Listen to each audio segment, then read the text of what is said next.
Assalamualaikum warahmatullahi wabarakatuh.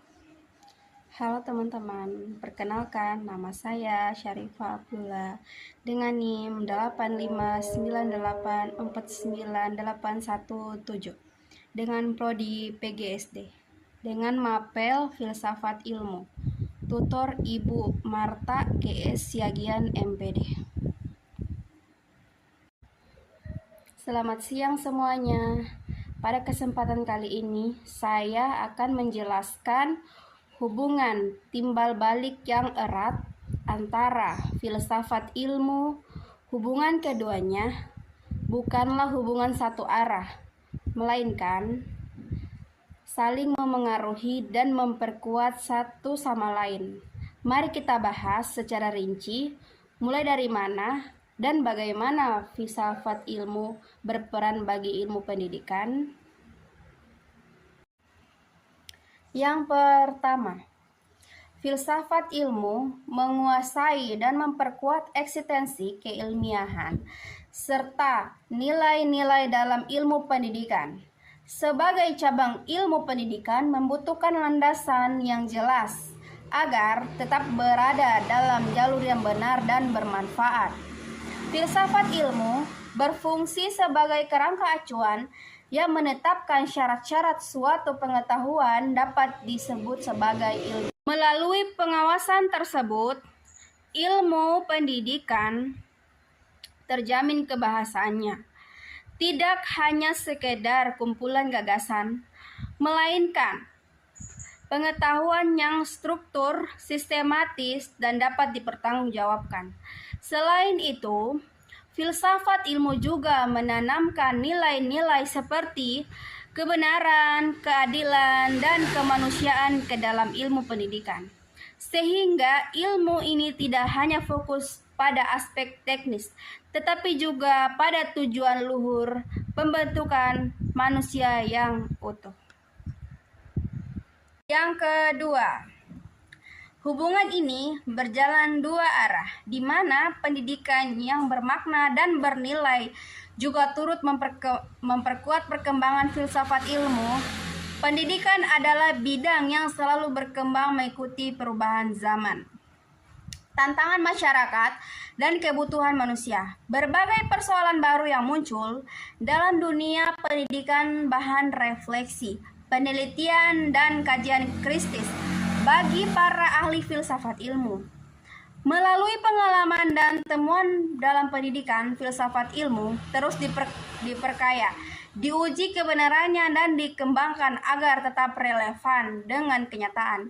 Dengan kata lain, pendidikan menjadi bahan praktik yang menguji, menyempurnakan gagasan dalam filsafat ilmu.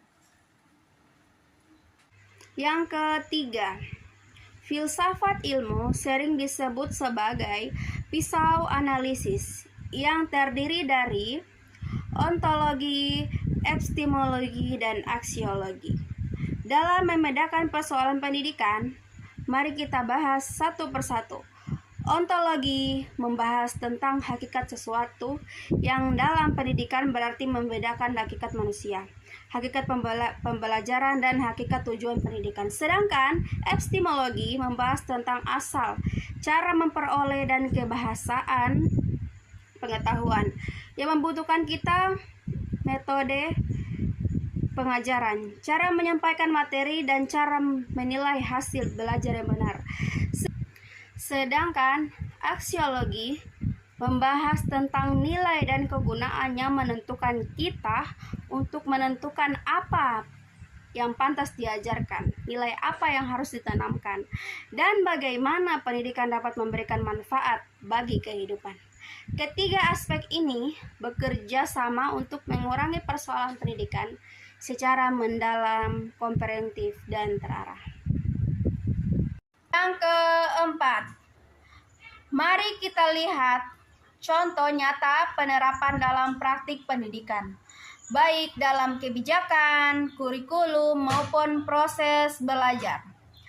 Yang pertama, dalam kebijakan, misalnya kebijakan pendidikan yang menekankan pada pemerataan kesempatan belajar, didasarkan pada pandangan filsafat ilmu tentang nilai keadilan dan hakikat manusia yang setara.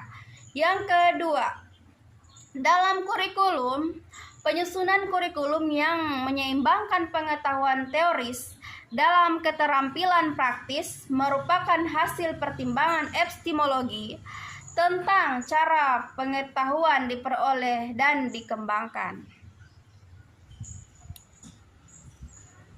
Yang ketiga, dalam proses pembelajaran, penggunaan metode pembelajaran yang berpusat pada siswa didasarkan pada pandangan ontologis tentang hakikat siswa sebagai subjek yang aktif, bukan objek pasif penerima pengetahuan.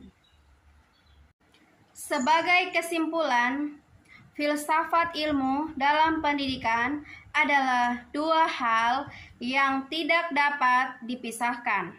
Filsafat ilmu memberikan landasan dan arah bagi pengembangan ilmu pendidikan, sementara pendidikan menjadi sarana pujian dan pengembangan gagasan filsafat ilmu. Keduanya saling menguatkan demi tercapainya tujuan pendidikan yang berkualitas dan manusiawi. Sekian dari saya, mohon maaf jika ada kekurangan. Saya tutup, terima kasih. Wassalamualaikum warahmatullahi wabarakatuh.